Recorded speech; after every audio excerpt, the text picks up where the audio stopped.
Welcome to the Just Josh podcast. Who the fuck is this guy? Hey, who the fuck are you? Huh? Who the fuck are you? This whole thing's a little weird. Never you fear, laddie buck.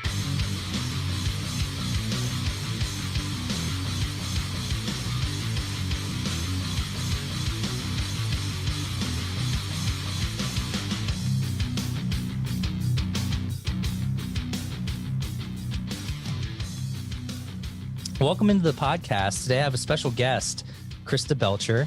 The reason I wanted to have her in, and I know a lot of people out there are used to having musical guests, and this is kind of a musical podcast, but Breaking Code Silence is something that I thought was really important, and I saw her post about it, and then I went and watched the Paris Hilton kind of documentary on the whole thing, and then I also did more research. And again, I think the biggest thing about this is that it was covered up. And it was hidden. And I saw a lot of kids trying to explain to their parents over the years of what they went through, and the parents just not getting it, you know?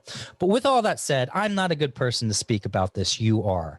So if you want to kind of talk to the people out there a little bit more specifically about the movement, and then also kind of go into your own personal experience that kind of got you here. Well, with Breaking Code Silence, I think one of the main objectives is to change on a legislative level how this works. And there's no third party entity that is able to check in on these places and check in on the kids. Is it all private? It's all private business, right? And, you know, when I was at Carolina Springs, the only people that ever showed up there were social services. And that was a handful of times in the 3 years that I was there. And they would pick a handful of girls to speak to and get some feedback on of what's going on in there. Nothing ever amounted from it when I was there. It more so things happened years after I left. I don't know what the holdup was for so long of, you know, them finding out what goes on in these facilities and, you know, knowing. But do you think they were paid off? Do you think some of it was people getting paid off? I think with social services, I don't think that they were. I think that they just kept running into a lot of red tape. With the police department in that area, you know, I don't know if they were. I just really strongly believe that they were. And there's another reason why I say that, and it is because I had an interaction with them about a month ago to go check on Carolina Springs. The name's been changed 7 times, so it's not that name, right. And it is closed down. But I did have an interaction with the police department, and it was a little strange. So did it seem like they weren't taking it as serious as they should, even after all this? Is that kind of the feeling you got? Like, no, they tried to put me off. They just tried to tell me that no, I wanted a wellness check done on the facility because I believed that Narvin had children hidden there. Still, like even now, even after it being closed down, yes, it's still. I believed he did, and I had already rented a car, and I was going to be driving down there to go find out. Is that kind of why we put this on hold before? You had told me that you had something else coming up that was big as far as this goes. So that was kind of the whole thing so you had a car rented, you were all ready to go down and kind of do a check yourself and check up on the police. So what came of that? Did they go there and there was nothing there, and then they tried to turn you away from it, even though? Well, I contacted the police to do a wellness check. I was like, before I drive all the way down there, let me just do a wellness check, see what's going on.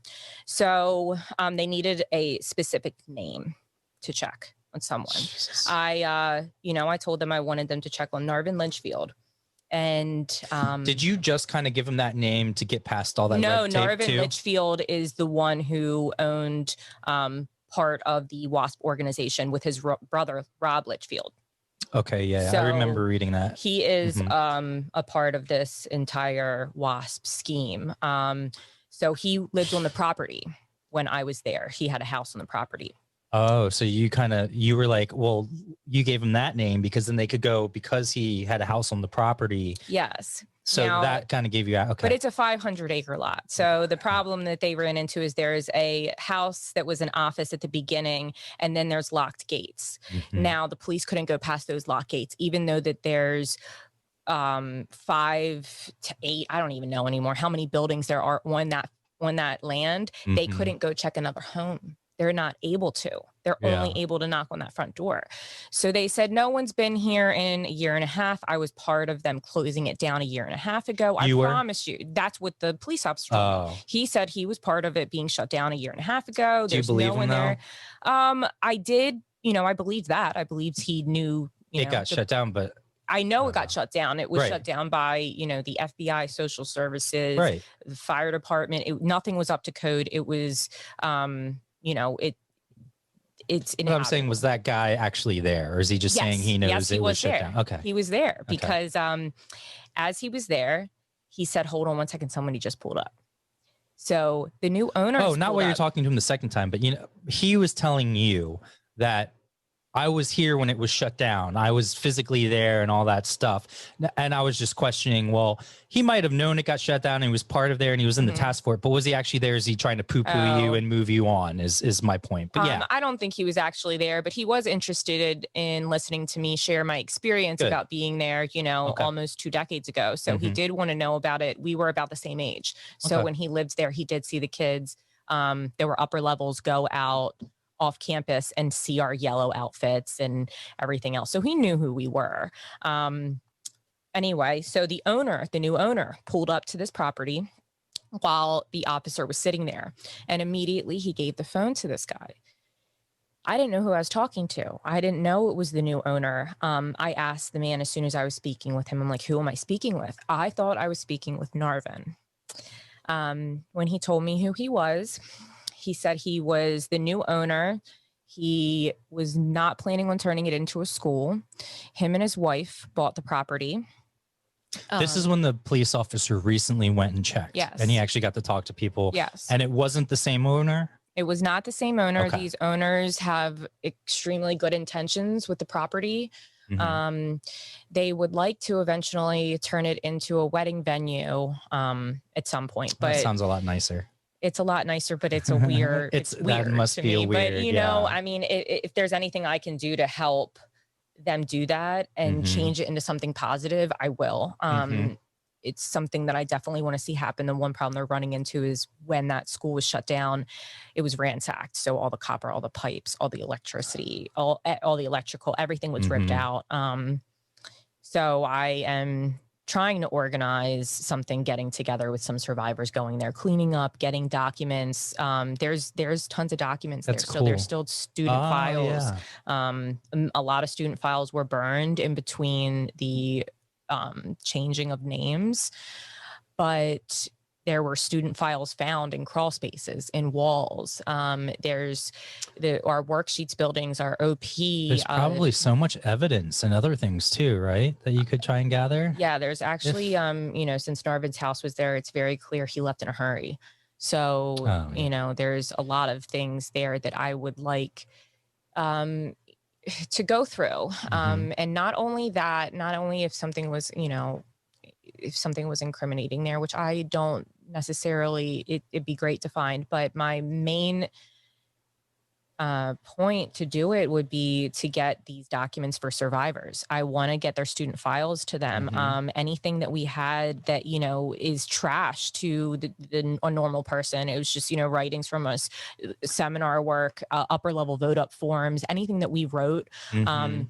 To anybody else is trash, but to us, it's priceless. So Mhm. I am working on figuring out how I can digitally archive all these, make this Ah. accessible for all the survivors very to be able to see, for any sort of private information like student files. I will privately send them to people. I'm not going to Mhm. post that, but yeah, that's what I want to do. I'm hoping to hear from the new owners again soon. They're currently in a lot of legal issues with Narvin. With the Right. horses that are on the land. So Right. it's a little bit of a standstill right now.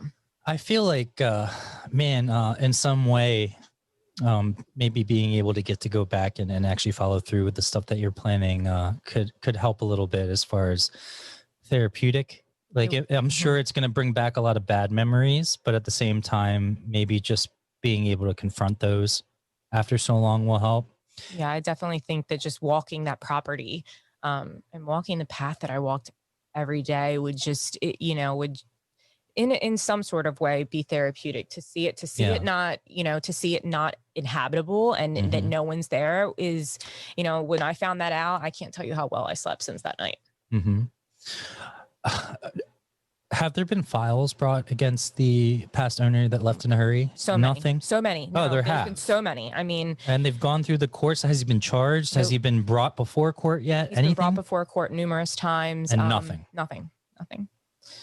What do you think is preventing them from, obviously there was wrongdoing or they wouldn't be shutting down all these places. So the next question is, why isn't there anything coming from it? Unfortunately, I think a big part of why a lot of these lawsuits don't go through is that our parents signed over legal guardianship to these people. So by law, there really isn't much you can do except for certain situations like sexual abuse. There's that. I'm trying to think of some other things. There are some people who have lost their lives, either at a facility or, they've tried to charge Narvin with wrongful death, and they dropped the case. So I'm not sure what happens where they don't have enough evidence to convict him of something. It's just, it blows my mind, because I'm thinking about, like you're saying, death or extreme cases like rape. But even if it's not those extreme cases, I understand you sign over certain rights and you lose certain rights. And obviously, getting yelled at or even maybe spanked or something like that is different. But that wasn't the only things going on here. That was very minimal compared to the abuse mentally and physically that you were going through. You don't have to get too into detail and talk as much as or as little as you want about your own personal experience. But I think it's important to get it out there as far as what a lot of these people went through. So was it were things different based on what academy you went to? Was it harder or harsher at some? Were there even good people that worked there that tried to help but couldn't? Or was this just a big pyramid scheme of abuse? I think it's a loaded question because there's a lot. The troubled teen industry is very big. It goes from therapeutic boarding schools, residential treatment centers, boot camps, rehabs, wilderness programs. It is religious schools. It spans so much across the board that I don't know if I'd consider, it a pyramid scheme. Well, maybe a pyramid scheme wasn't, but I just mean this is, if it was regulated or anything like that, I think a lot of this wouldn't have happened. But the fact that it is private business, private business is a better word, but still, I mean, there's definitely different impacts. But pyramid scheme in the sense of it might say different names, but it was still the same guy, right? For a lot of them. For a lot of them, yes, it was the same guy. There's WASP that had, a few people that worked from there's NatSap. But then they would split off, right? Yeah, and just keep that whole thing. And then some people, there were people that worked in the programs that then would start their own. Right. That would branch off and start their own. So it just grew and it just kept growing, and they saw the money that came from it, and desperate parents that just wanted help for their kids, and perfect recipe. While you were there, and again, talk as little or as much as you would like, but did you see any of this going on? Did you yourself endure any of this? Was there any points where someone came to you like, I was raped, or this guy touched me in a way I shouldn't have, or this guy hit me, or this guy did this? Before I move on to that one, I do want to go back. There are different programs. There are lower impact, higher impact. It is all different. There, even within the WASP organization, there was ones that were overseas that were high impact. One of them was called High Impact in Mexico, and that one was. Does that mean they're stricter? It was horrendous from what I hear. People going through. It's basically a free for all. Yeah, I was, and on top of that, I was threatened almost every day with being sent to high impact or being sent to a high impact program if I ran, if I did anything bad, if I didn't follow rules. So I was constantly told that I was going to be sent there. It just seems like a lot, you know, hearing this stuff when you say, you know, they're threatened to send you there. It seems like a lot of these places started back, like even in the 90s. Like I said, my parents didn't know ADHD was, to a degree. They just thought I was misbehaving or whatever. Whereas I feel like a lot of these techniques are so outdated, it blows my mind that there's still some of these schools open, right? Oh my God, there's a ton. Like so many. In 2020, the fact that there's still this abuse going on and nothing's being done about it. I can't, you know, with how PC and cancel culture we are. I think like a big problem also is like those techniques are so outdated of like putting fear into someone, like trying to say, oh, we're going to send you to something worse. You know, those techniques are so outdated and don't work. And especially in today's society, I'm surprised that there hasn't been more done. And again, I guess that's what this whole movement's about, is making change and legislative change. But the problem is a lot of kids are unaware of the abuse that they endured until 10 to 20 years later. So they don't even know that what they went through was abuse. I'd never classified it as abuse. I never said I was abused. I knew that my experience was horrendous. I knew it was horrible. I knew I would never send my children to a place like I went. But I never thought, you know, that I normalized it. These places are open, they're legal. I normalized that I deserved it, that, you know, this is what happens to bad kids whose parents have enough money to do it. Do you, have you ever talked to your parents about it? Yeah. And how was that? It was probably difficult. Because what you were, and this is what I was going to say before I started coughing, was you talk about how, like, a lot of people, you yourself didn't realize maybe until later that isn't normal, because you just thought, well, I'm going here. I know it's a behavioral camp, so I know they're going to yell at me or do whatever, but that still doesn't make it right. And then, like, I just don't feel like, I just think it's such a difficult thing. And then maybe even for the parents, when you have that talk, because maybe in their minds, they didn't know, or they didn't. Did you, I guess, let's go one step at a time. You had the conversation with your parents. Obviously, it was hard. Did they, in their minds, know any of this stuff was going on? Did you try to tell them, or did they just assume everything was fine, or maybe you were over exaggerating? I personally never said anything to my parents about this for years. Okay. Biggest reason was I was scared to go back. I had to act grateful for being sent there. So you thought if you told your parents that you were being abused, whether it be physically or mentally, that you might have to go back. Yes, you were scared of going back. We were constantly, our families were told that if we said anything bad, that we were just manipulating to go home. So when we actually got home, you know, for me personally, I was scared to say anything to my parents. One, I didn't really know I was abused. You know, I didn't really know. But my main thing was I lived out of fear of going back until I was 18, you know, so right. Because at 18, they can't force you to go. Right. Right. So, you know, I didn't tell them until then, until I started realizing too, kind of what I went through. Now, once I started talking to my parents about it, my mom regrets sending me. She knew it wasn't the right choice.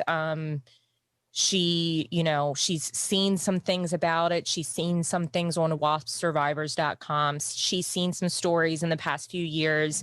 But I don't think she understood the level of trauma that place caused in my life. And I did not realize the level of trauma that place caused in my life until now, until really the documentary came out. And reading other people's stories, because you see how much you have in common with all these people. And, you know, I sat here for 18 years thinking something was wrong with me. Why am I like this? Why do I feel this way? You know, and then I see there's hundreds of other people who have the same exact thought process, and they have the same issues that I have. They have the same nightmares that I have. So it's been extremely validating since this movement to be able to share my story.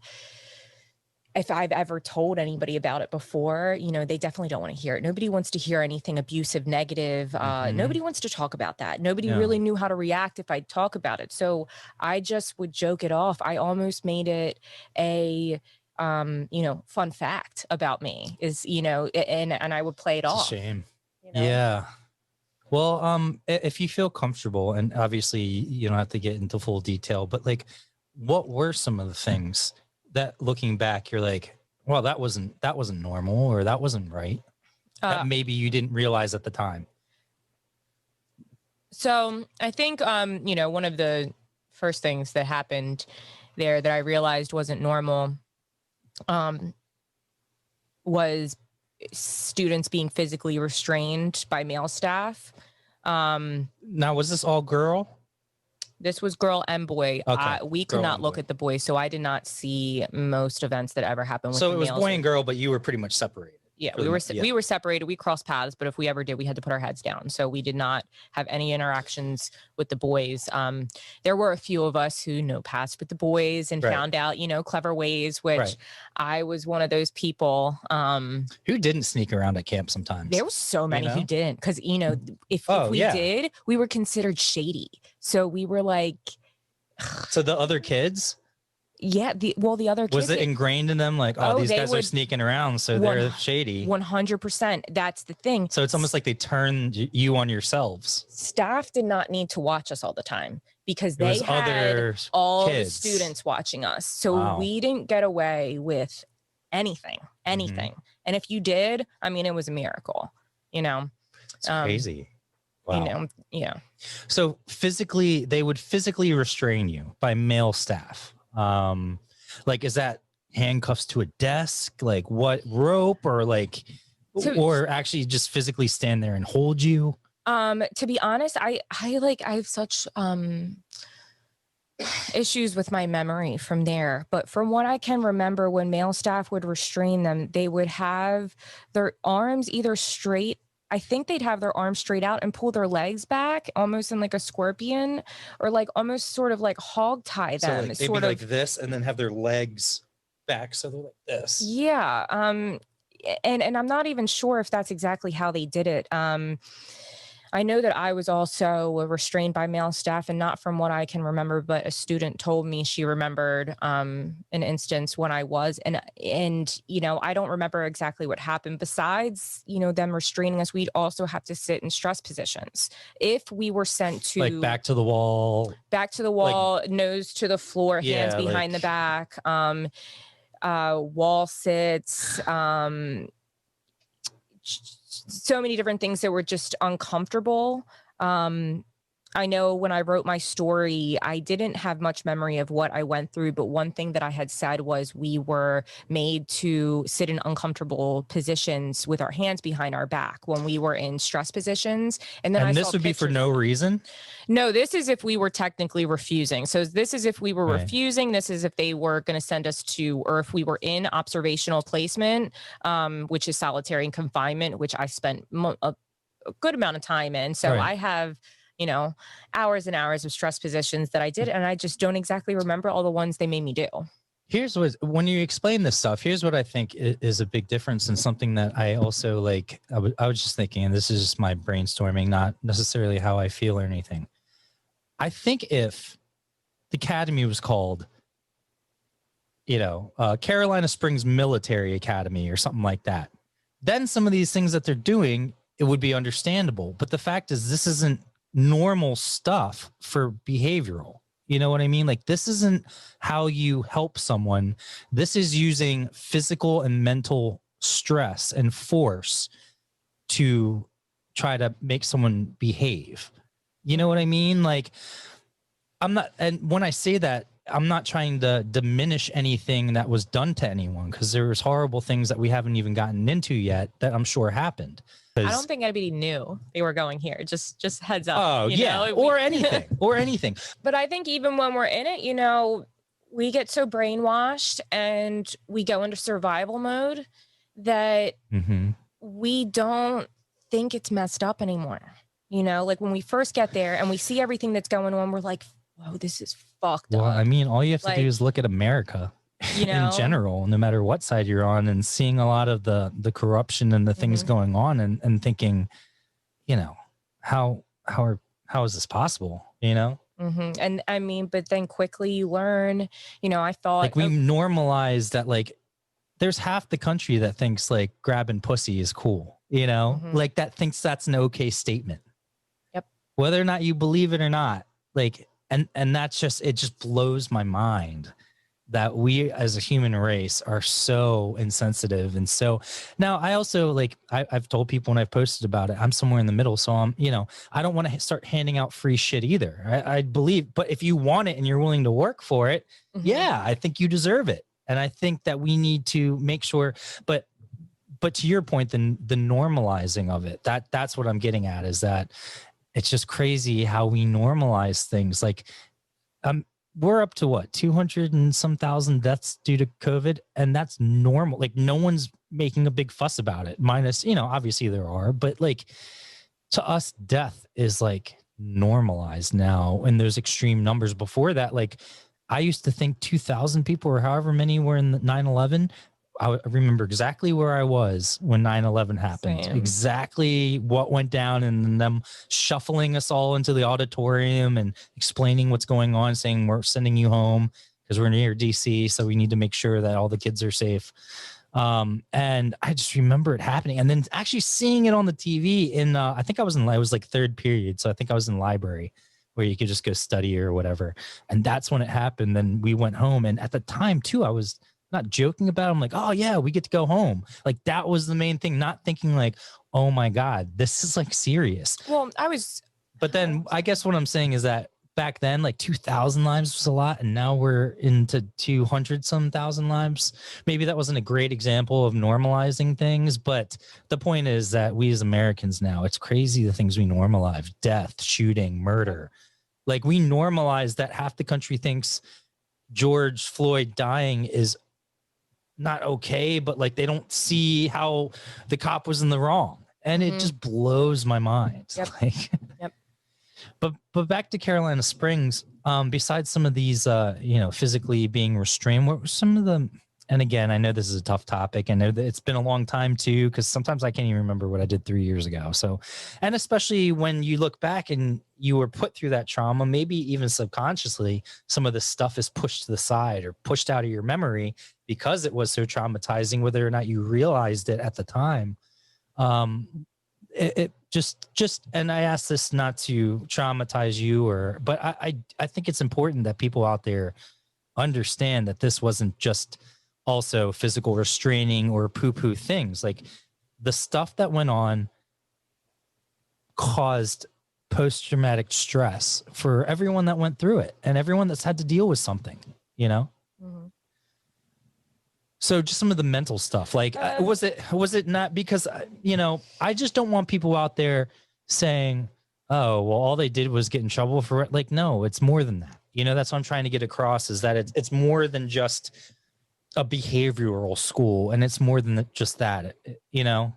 Yeah, I mean, there's a lot of mental things that went into it. You know, what I was just talking about before was, you know, the mental anguish of being left there and then going into survival mode, knowing that you're not going to leave until you comply and until you know, Actually move have forward someone that can and physically get you too. And work your program, you know. People are complaining how bad COVID been, and minus the deaths and all the drama and the politics and all that shit. As far as just straight COVID goes on an individual basis, just for me, dude, this was the best thing that ever happened to me. You are telling me, like, from like an introvert. I've been, oh my goodness, yeah. Like, please, like, let me put my AirPods in. I don't feel like I have to meet up with people or do things or have a job right now. It's perfect. This is Oh a my dream goodness. for me. It's 2020 has definitely been good for me, which, you know, I do feel guilty about. I know there's a lot of people who are seriously struggling. That's horrible. And it's horrible. And, you know, I worked in liquor and wine, and I sold it to all of Baltimore City in the restaurants. And I lost my job at the end of September because, you know, the industry's not getting better. And I feel for every single one of my customers because I know they're not one of them can be doing well. I just saw my friend's post. Yeah, I'm glad I got out of bartending when I started pursuing music full time. And I was like, that would be me right now.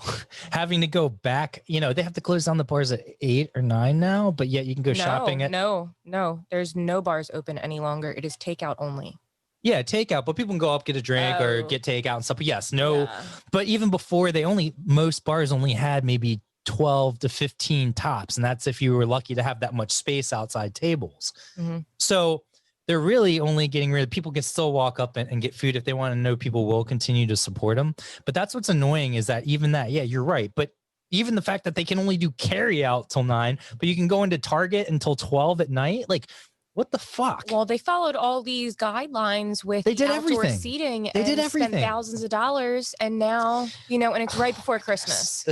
It's heartbreaking. This is where it annoys me when I see the far left talking about how safe. Yes, I want to be safe. I certainly believe in being safe, and I will be safe. And we have our masks. And, you know, I have Clorox wipes over there, everything we need to be safe and safe. And that doesn't mean we can't get, but anyway, my point is, I'm going to ramble if I don't get back to the point. My point though, is that we need to actually start doing things that are going to keep people safe and also be realistic and smart. We can't do these extremes of shutting down, opening back up, shutting down, and then having different rules for different things. You asked these bars, you asked these salons to put up plastic barriers, to buy masks and supply that for their employees and do all these things, put seating outside, do all these things. And this is how you reward them. You know, I understand that means we can't have just full on open bars, but there's gotta be other solutions than just shutting down. But at the same time, as much as annoyed as I am with these lawmakers and the people, our leaders, quote unquote, that are making all these decisions that are unfair, I'm just as annoyed that there's people out there that don't realize, like, don't be an asshole. Like, if you want a bar to be open, if you want this, just wear your mask while you're out. Wash your hands. You know, you should be washing your hands anyway. What are you, fucking dirtbag? Like, I wash my hands so much even before COVID hit. So just because I was on tour all the time, so we're just used to washing our hands and knowing that we're stopping at a lot of gas stations. We're on the road. We're in a confined space with other people. A lot of us would like start the day off with like an emergency. We'd pour into a water bottle and chug it, and then we would just be fresh for the day. Mm-hmm. So it takes everyone doing their part. So it's hard. And that's why the world never gets fixed, because there's so many sides to one issue, and just because you feel one way doesn't make you wrong, and just because another one doesn't make them wrong. The problem comes in where we have to unite and then say we have to do both of those things. You want to keep them open, you want your freedom and your rights. That goes hand in hand with respecting other people's freedoms and rights. And if you're not caring, and even though someone might not die, who are you to say, I don't care about you and I can give you COVID? Just like you don't want to be oppressed, giving someone else COVID is oppressing them and putting them down. So it takes everyone again, and that's never going to happen. I just see too much black and white when I'm like, I'll say something and someone will automatically argue something else as if I'm wrong, but it's not that I'm wrong and it's not that they're wrong. We're actually both right, but not for the situation that each person is arguing. Mm-hmm. You know what I mean? I just don't even know if there is a good answer to this COVID thing. I don't know what the answer is. I agree. I think that, maybe the best thing to do would be to quarantine the sick and then let the healthy out. But at the same time, I know that's not the right answer, because I know that there's aftermath of COVID that can affect certain people. So, so I don't know what the answer is. That's just the best answer. See, I don't think there is an answer, and we know that it's going to spread, but I'm saying it doesn't mean that. I just think that it's crazy to me that humans aren't more on the same level with each other, as in, we're all humans. Like, there's going to be a point where aliens are going to come and threaten our existence. Like, it's going to be funny because when that time comes, instead of banding together as the world and being like, dude, we need to stand together against the aliens, we're going to start arguing over whether we need to blow them up or if we need to offer them a peace agreement or what. You know, it's still going to end up being the same bullshit, even when our lives are threatened. Because you would think COVID would make us come together. Dude, it just ripped us more. Now, I think a lot of that does have to do with like the administration, but again, it's not, you can't just blame one person for all this stuff. This is ingrained in all of us as a society. I don't know. It's just weird that we're so argumentative when like they're really at the base of thing isn't a reason to be. Mm-hmm. Like we're human. Like we already would have been part of the Galactic Enterprise by now. Like, the world space order with all the different races of aliens out there. We would have been a part of that already if people would just chill out. Like, just chill out.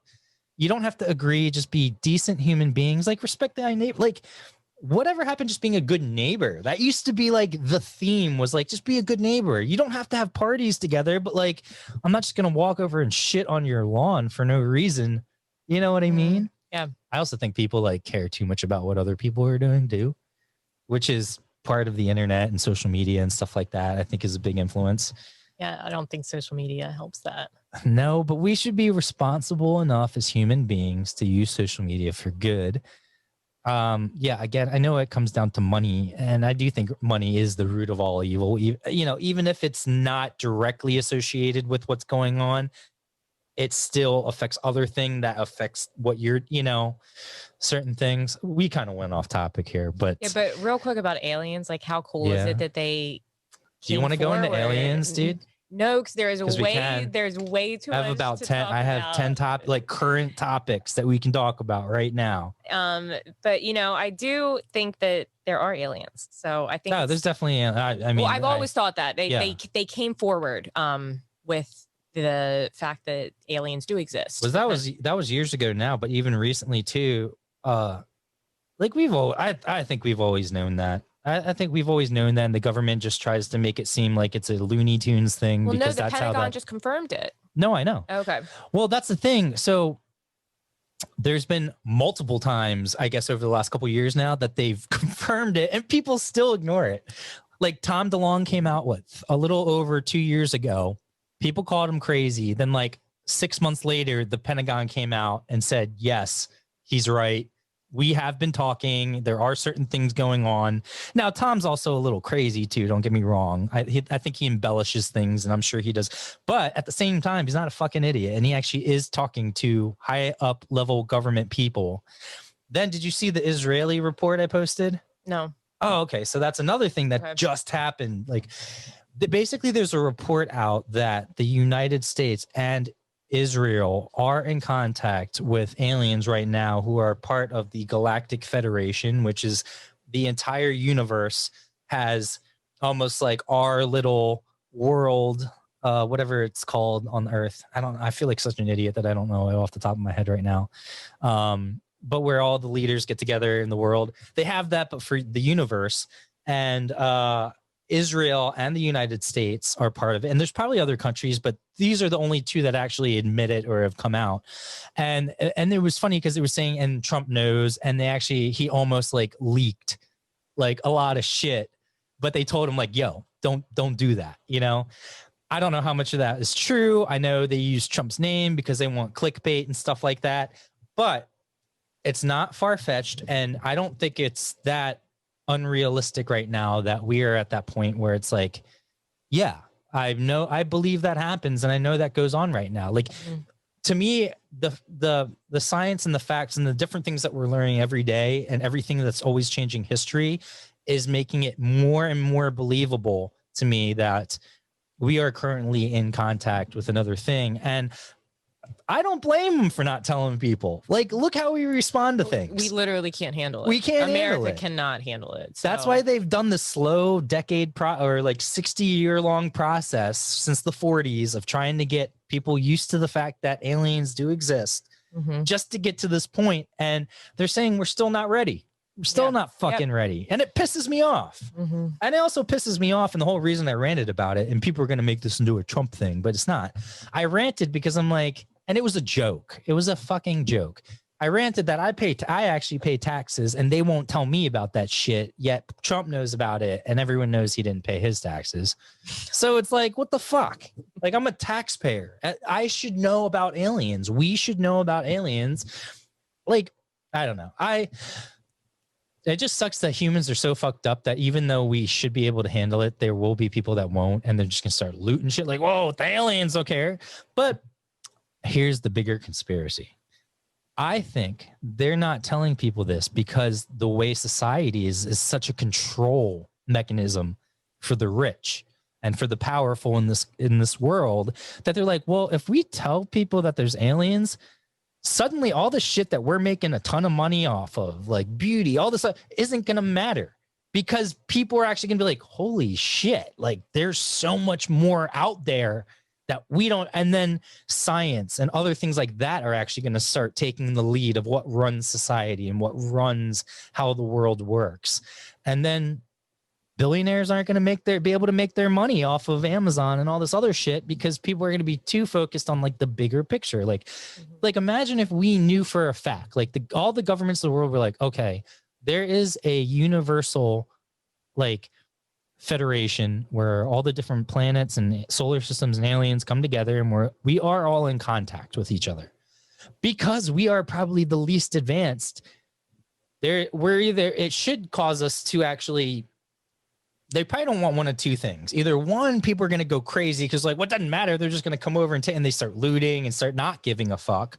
Or they do the other thing where they go all the way to the other extreme where we're like, oh, well, we need to start focusing on like space exploration and doing all these, because it would make sense, right? Like if we know that there's other life out there, it's going to completely change the world and society and how we think and act and do things. And I think for the better. But who knows? You know, it could go the other way. Mm-hmm. But if we keep thinking that we're the biggest thing in this world and we're stuck in our own little bubble, they can keep making millions of dollars off of us. You know what I mean? As a society. So I think that's, now that might be a little tin hatty, but I also don't think it's far fetched in the sense of maybe that's part of it or like a small part of different structures of how our world works. I also think our society, and this is fact too. I mean, I'm sure people can go, I don't know the exact figures, but I think from ages like 1 to 3, kids think at a genius level. Like every single human baby is a genius when it's born. But from ages 3 to 17, we slowly, gradually lose it till we're down to like 10%. We use about 10% of our brain. Like right now, us as humans, even the smartest human beings probably only use about 12% of their brain. And that's because we're so used to being told no as a kid. Like from ages 3 to 17, all we're told is no or not. Why not? Mm-hmm. So if a kid says to you like, why can't we fly? Or why can't we do this?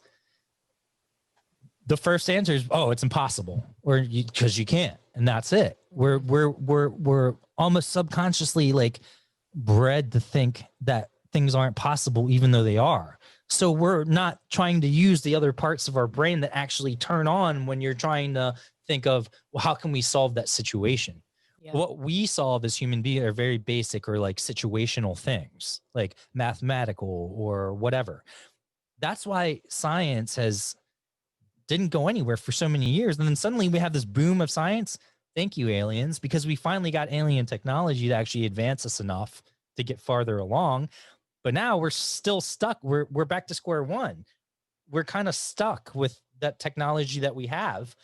And, you know, in the last 10 years, I don't think technology's changed. Yeah, but a lot of this stuff has been in preparation for years. So the stuff that's coming out isn't new technology. This is new to the public technology, you know? Yeah. But my point of all that is, I forget my point. I forget what I was going into. But yeah, aliens. Yeah, just coming to the public that aliens are real. Yeah, I don't know how it sucks because it's like we should be way more advanced and way farther along than we are.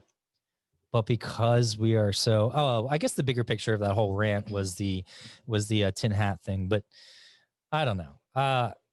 Yeah, so apparently there is a world federation. And so, and I believe that. Do you know why? Because remember when Trump, like a little bit after Trump got into presidency, maybe even a year or two into it, he started the space program, right? The space police program. Yep. Why do you think he started that? Because he found out information that he knew. So he started that program. And I think that was when he started to leak shit, or he was gonna leak shit and then forgot. After he mentioned it, he was so gung-ho on it for a while. And then he just stopped talking about it. Like, I don't even know if you can go. Like, I went on and looked up Space Academy and you can apply and stuff, but I don't know if I have to be a police officer, because I would totally do that. That'd be cool. I would totally fucking do that. Like Become a defender of the earth.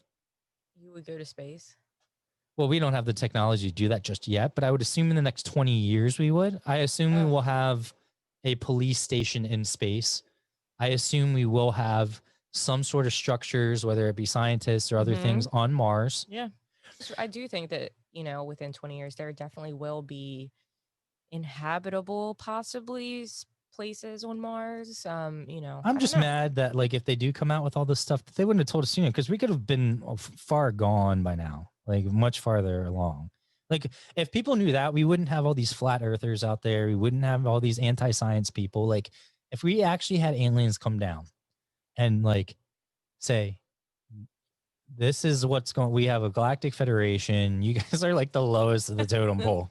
You guys are like, aliens really want anything to do with this anyway? No, that's another thing. I think half of it has to do. They're so dumb. Why would we even? Yeah. It's like us. We're not going to take ants and then go stick them up at the podium on the world stage and be like, okay, you have a voice now. Even though we know for a fact ants are smart, ants colonize, ants do a lot of things that humans do, and they have the ability to communicate and do different things. So what's the difference of ants to us and then us to aliens?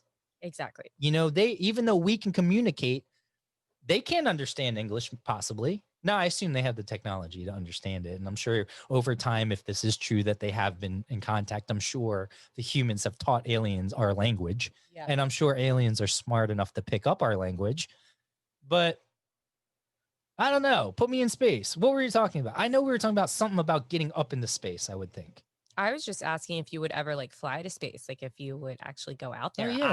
I would not. It depends what for. I wouldn't just go for a joyride. Like if they just gave space tours, no. That's stupid. I don't need a space tour. Like if you just went up and like they sat there for like an hour and you get to look around and they brought you back down, I have no interest in that. I want to actually go do some shit, man. Like I want to put on the first concert on Mars, or I want to like put on the first intergalactic. You know what I'm really interested in? I want to know what aliens listen to for music. They got to have some sort of music, right? That's interesting. I do wonder. Like, is it all EDM? It's got to be EDM. It's EDM. Which sucks. No way. No way. That's my music. It's definitely what I listen to. And also, I don't know. I can press buttons too. That's all I'll say. On that note, with EDM, when it comes to festivals and stuff, I know that there are a lot of people in this community who really resonate in that sort of community because, for me, I didn't discover festivals until I was in my mid-20s. And oh, man. Right? So I didn't even know what they were. You never went to a festival like when you were a teenager? No, well, like music festivals are just EDM. Like you never even went to like a country concert or something? I don't know.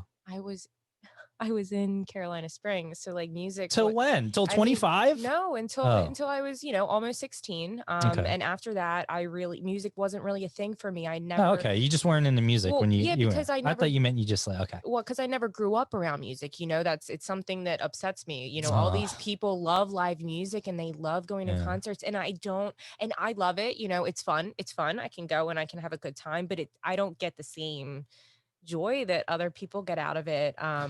I like EDM. I just don't like all EDM. I like artists within EDM. Does that make sense? Yeah. And here's why. Because I respect talent. So I do like all the really good ones or the ones that, but then I also, people are going to hate me because I think he passed away, right? But Avicii, someone took me to see Avicii for free. So I didn't even pay for the ticket. By far the worst show I've ever seen in my life. And everyone was going bonkers. They were having a blast, but it's not because I don't like EDM. I do. What I don't like is that I see very unoriginal EDM which is most of it to me. But the ones that are good are damn fucking good. That's how I view EDM. Like I'm like the EDM artists I like, I really, really like, because I see the behind the scenes and I see them as producers and I see them as this. It's not just them pressing. And I like the fact that a lot of them, obviously, if it's one person, they can't play everything themselves when they're live. I get that. But I've worked shows, I've worked production, I've toured, so I know, and I've seen EDMs and them setting up. I've seen so many people that just literally press play and then they're just a hype man. And they might be pressing certain buttons or switching other things. But then I see like Steve Aoki and then other people where they're actually doing it like an instrument. I think that's insane. I think that's almost harder than playing an instrument when they're having to do all the controls, but actually doing it like a guitar or whatever. You know what I mean? I mean, I can understand that because I have heard recently, and I was unaware of this, but I have heard of other people actually making their music and them, you know. And that I don't like either too. Yeah. For that. So I heard about it for Bass Nectar. But that happens with people that play instrument. We all know bands try to act like they write their own music, but there's a lot of ghostwriter, and there's nothing wrong with that. Like that's what music is. It's supposed to be collaborative.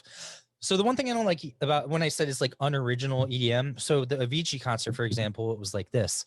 This is how the song went. It was like, you know, dun dun dun dun dun dun dun dun dun dun dun dun dun dun, and then it would just the break, and then burn, dun, dun, you know.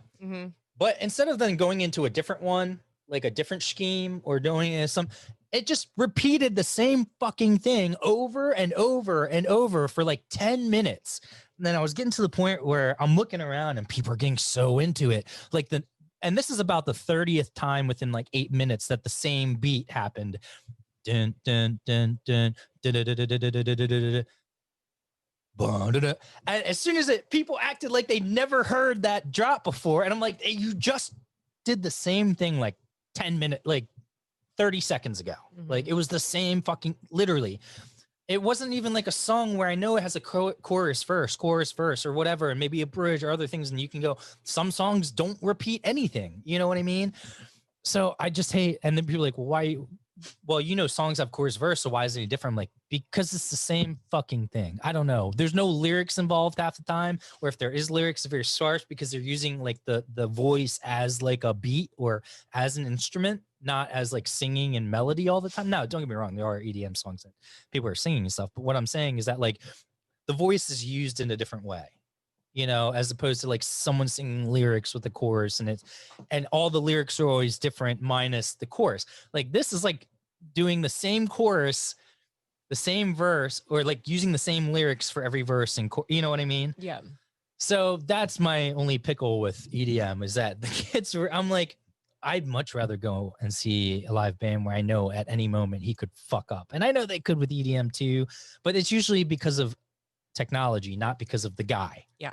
You know, whereas you can actually fuck up playing guitar and it has nothing to do with technology. So that's, I don't know. People are going to think I'm hating. I really don't. I do love EDM. And I've been trying to get EDM artists in here. So far, a lot of rock, punk, pop punk, reggae. You're the first non-musical guest I've had in here. You should feel very special. I don't feel special about that. I wish I had, you know, more musical taste. I think it's dope. But I'm more so the girl that just listens to like today's hits, you know? So Oh yeah. Do you listen to like 106.5 or something? yeah, thanks for calling me out like that. I like well, you know, the classics now aren't classics like the 60s, 70s, even though I love those too. It's actually all 90s stuff now. Yeah. So I love that because it actually is, because I don't look at it's, yeah, man, I feel old. Kids are like, oh, the 90s. Yeah, those were classics. I'm like, what? You take that back. And like, even like at festivals though, like with my friends, there's not one DJ in particular I'm like, I need to see. Like they will get every day we're there, they'll get the printouts, they'll look on the apps, they'll decide who we're seeing when, and I'm just along for the ride. I'm not going to necessarily see anybody in general. I have a great time and I'm going for like the scene. Do people say you look, sorry, I don't want to interrupt you, but since I brought up, do people say you? Everybody. I think it's kind of interesting that she was also in a cult. You said it before I did. I was just about to bring that up, saying that you both are standing up and fighting for a cause now that so there's so many similarities. You guys are so close. Are you sure you're not sisters? I swear I have heard this since I was, I don't know, maybe 16, 17. And I hear it almost, every Have time you I ever go somewhere. contacted her and been like, No. yo, sister, No. why you been holding out on me? No, but maybe I should, shoot her an email or ask Paris Hilton to contact us. Sorry, I did not mean to interrupt you. Do you even remember what you were talking about before I interrupted you? I have no idea. Oh, I'm sorry. I knew that was Okay. going to happen too. Do you want to keep talking Yeah. about Carolina though, and kind of Yeah. get more of the stuff? Because we started to get really into it and then we didn't. So let's finish it up. We'll finish it up strong with some more of that stuff. We went from like serious to light and then back to serious so we can kind of mix it up. But like, I'm just going to let you take the floor in the sense of like, what else kind of went on, or what are some of the other things that we didn't get to touch on that happened, or even if it didn't happen to you directly, some of the stories that you've read, or even highlight some of the people that you've met along the way, because I think that's important too, to kind of tell everyone's story. Yeah, the people that I met there, I will have a lifelong connection with because we know what we went through and no one else can understand that. Yeah. So I'm always grateful for the people that I met there. I keep in touch with most of them. It's really sad that unfortunately in this field, it seems like so many of us turn into addicts. So many of us die from overdose or suicide because mental health, our mental health struggles so much after this, going through this trauma, because so many people don't recognize where it came from. I know for me, I was in therapy for a really long time and I never got anywhere because I never knew where my trauma came from. I was asked all the time if I had childhood trauma, and I'm like, no, and never mention this school to any therapist. So I don't know why I never mentioned it. I don't know why I never brought it up, but because you were bred to think, or not bred, but like, I guess it was just subconsciously you were taught that nothing happened, right? Yeah. Because you thought it was normal. One thing, and actually, to get more into the program, if there were students who had a history of sexual abuse, they were made to take accountability for it. So At the school? yes. So they were made to take accountability for it, that it was their fault. By the therapist? By family reps, by the seminars. So if they were sexually abused, they would have to own it? Yeah. And as in their fault, or own it as in their fault. Yes. I've heard of a girl from one of her stories. I didn't go to school with her. She was, I think, 4, and she was 4 years old when she was abused. Right. When she went into this school, when she was in her teens, she was made to take accountability for something that happened to her. By her father. Ridiculous. It's just, it's sad, and it's sad what these people have to endure. The seminars that we went through is where I believe most of my trauma happened. How bad was Carolina Springs compared to certain other ones that you saw on like the documentaries or talk to people? And not to make it any less traumatizing, I just wanted to, like, what was the extent of it? From what what I can gather, I do believe that Carolina Springs was one of the easier ones. It doesn't mean that it wasn't difficult, and right. And I don't want to say that there's easier or harder. Trauma's trauma, and this sort of institutionalization is just messed up for numerous reasons. The thing is, it's all money, and we all almost endure the same trauma. It might have been harsher at the time, but at the end of the day, we all have essentially the same trauma. But yes, there were other places that were a lot worse. Was the one that Paris Hilton went to really bad? It was pretty bad. She went to like 3 or 4 different ones. She went to Cascade, Provo. Was Provo, was that the one that was hard? I believe, from what I understand, I think all the ones she went to were really bad. So then there was High Impact, and I actually have a friend who I saw almost every week because I was a liquor rep for a bar he worked at. He was at High Impact. And we had no idea that we shared this in common until I started sharing my story. But the kids at High Impact were, the abuse there was really, really horrendous. They would have their face smashed into the pavement, their chin ground against the gravel. they would have to eat raw food, raw chicken. If they threw it up, they'd have to eat their vomit. Jesus. Now, see, that's the shit I was expecting. I'm like, so that type of stuff did go on. Like, now we were not forced to eat our vomit at Carolina Springs when I was there. but it's still a national issue, right? It's Oh, still going yeah. on. And that doesn't, just because it doesn't happen at all, doesn't mean, just because one's quote unquote easier doesn't mean that shit like that doesn't happen. Right. That's crazy. You know, so I So think it was like I can't imagine trying to make somebody eat raw chicken. Like no one told their parents they were being forced to eat raw chicken. And I know it goes back to you saying that like there were so many things that were preventing we you from couldn't really, tell our parents, you know, we couldn't tell our parents Yeah. if you know, we really had no contact with our parents besides letters, and they were all read and coming and outgoing. was Oh, all right. read. Like during it, like you might be able to say it after the fact, but at that point it's like and there's the thing nothing- is, what our parents already been believe done. us at that point, you know, I would hope so. I think I told my parents some things, you know, a couple years after I got out, and I still question. I don't know what I said, but I don't feel like they believed me until I had children, and I'm like, Mom, hey, just so you know, like these things did happen, and she definitely believes me.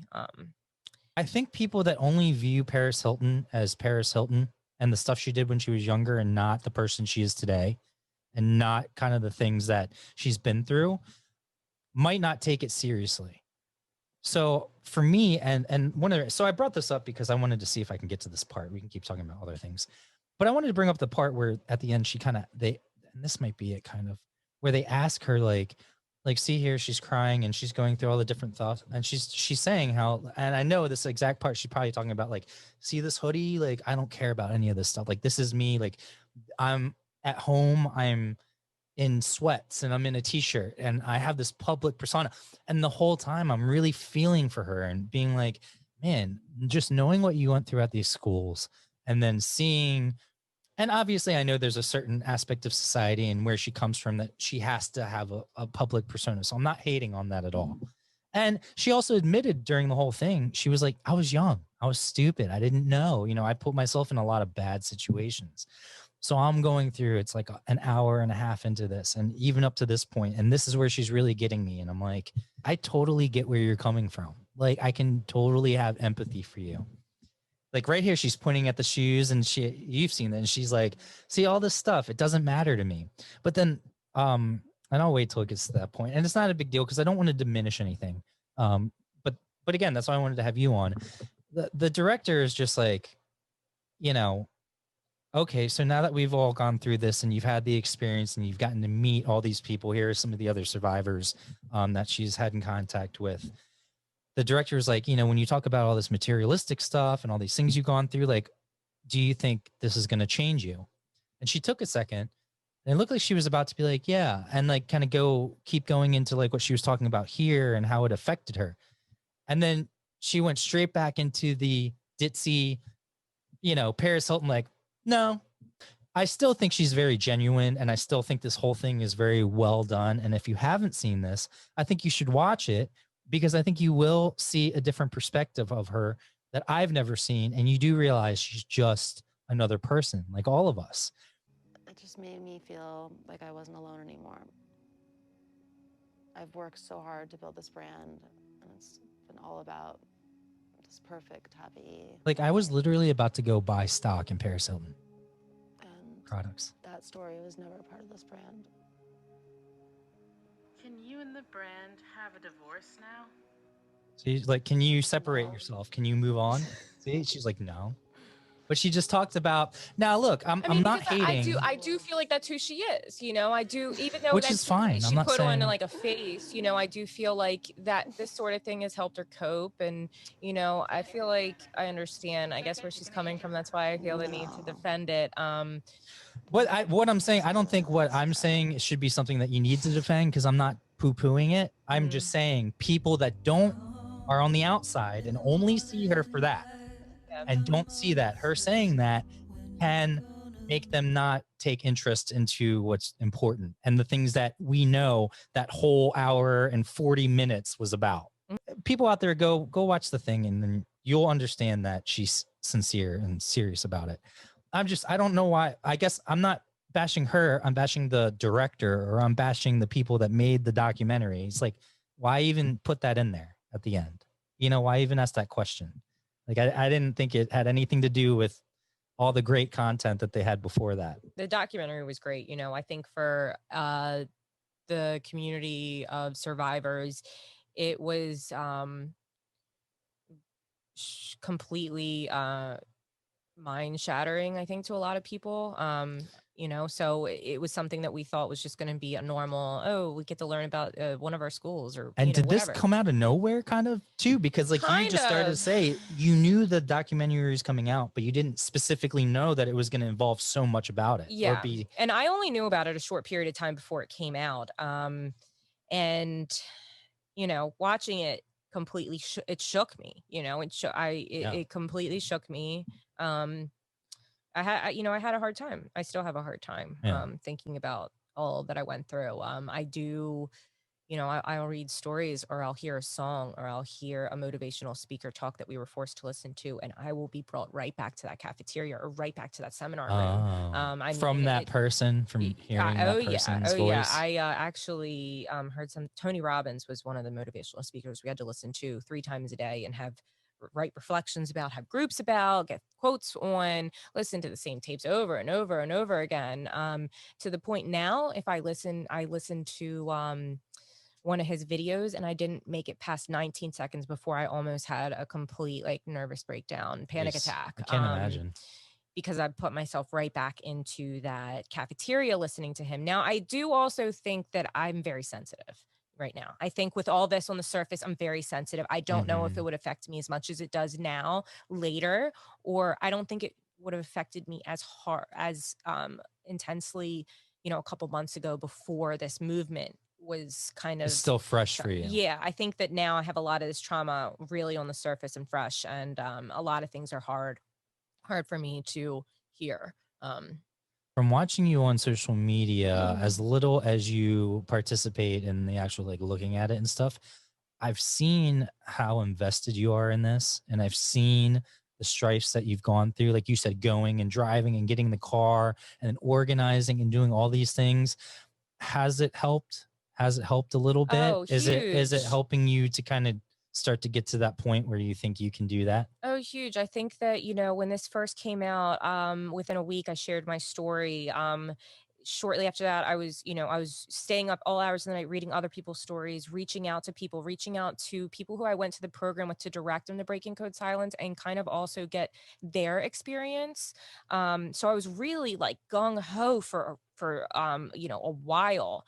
And then all of a sudden I just dropped off the face of the earth. Because, I had my own things going on. I, really had to focus on myself. There was a point where I booked a flight to Florida, and I left within 2 hours of booking the flight. I saw that. It was real random because I think that was even before you were supposed to come on the podcast. Yeah. And then you just dipped. Yeah. So I needed to get away for a few days. I just needed I've some seen time. a few people dip to Florida because it's the only state that's open. So my friend just went to Disney or something. She was like, fuck this, I'm going to Disney. And I saw her at Disney the next day. Well, one of my sisters actually a lot of my sisters live there, but I had planned for her to pick me up at the airport when I was gonna plan a trip, but I fell through. So last minute, I'm like, hey, I'm on my way. Let me know if you can pick me up. She was at the airport with a White Claw as soon as I arrived. So, it's a really awesome connection though. It's just a really awesome connection I have with these people, because she actually doesn't remember me. I remember her. She ran from CSA, so she got sent away. Oh, you kind of had that little story, a little buddy. Because in the documentary, I think, didn't Paris Hilton have her friend that helped her escape one time? They ran away together. I didn't run with her. She ran with 2 other girls. I always wanted to run, but I was too fearful. But you had a friend there that. But you weren't friends. She didn't remember. She doesn't remember me. Yeah. I remembered her because, clearly the people remember the runners. Yeah. I guess that would make sense. Also because she was gone one of the longest. She was gone for a while. Wow. And we always, were jealous. So she escaped. I mean, she escaped a mile or 2 away. Oh, so she didn't escape. Oh, no, she did not escape. Oh, because you said she was gone the longest. So her and the 3 girls, they were gone for, I think, about 16 hours. Oh, hours. Yeah, that's long in that time. That's Okay, long I see what for you're saying. us. Yeah. Okay. Because there's nothing around us. You know, we're in the middle of the country and Oh, yeah, like- nowhere. We don't have anything. That's the way they It's put it. animals and woods, and they You're would almost better off inside. well, they would threaten us that if we passed someone's property that we would get shot. So Oh. that's why I was scared to run. I was scared to get shot. I was scared of the animals. And I was scared to be sent to high impact because they constantly said that there was no laws to protect children there. So what are some of the things that happen? So impact seems to be like the extreme of these things where they would send you to, like, if you were bad, like a punishment. What were some of the things that were going on there? Because if some of the stuff that I'm hearing is happening just at the regular thing, like the impact's got to be. Oh yeah, I know that. I forget what the one in Samoa was called. Maybe it was called Samoa. But they'd have a really, really small tin. Not even I don't even think it's a room. I think it was almost a box that they'd have to sit in with their hands like this, and they'd have to sit for a certain amount of hours. And I think only like a certain amount of water or no water.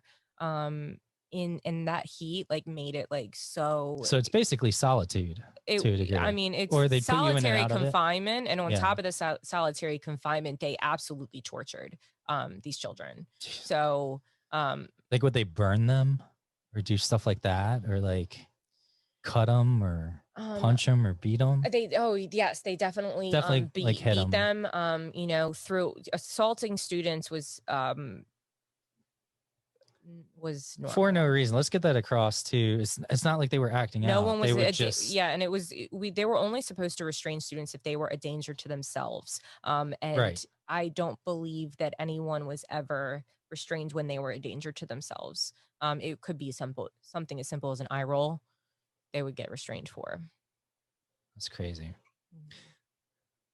Man, that's a lot. That's a lot to take in as someone that didn't experience that, So I can only imagine what everyone else is going through. And like I said, I've although different, the trauma aspect of it, but I can't imagine having to go through that.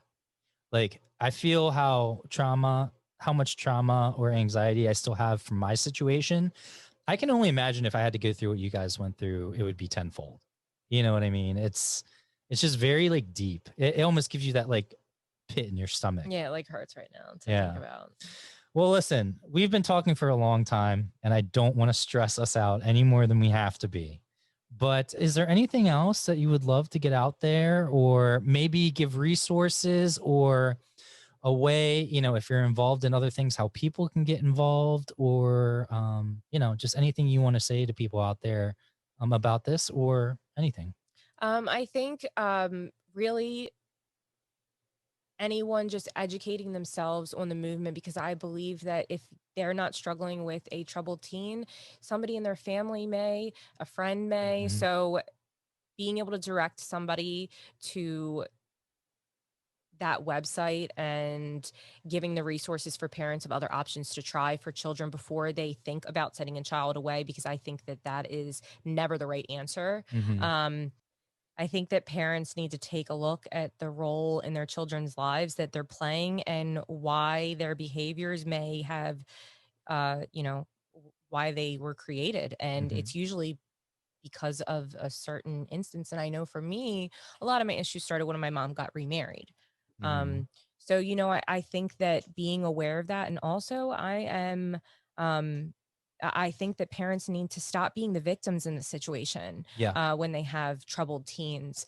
We were children, and none of us deserved what we went through, no matter how horrible that child was, no matter how bad they were, Mhm. if they beat their parents, if they were on drugs every day, whatever it was, no one deserves what we experienced in these facilities.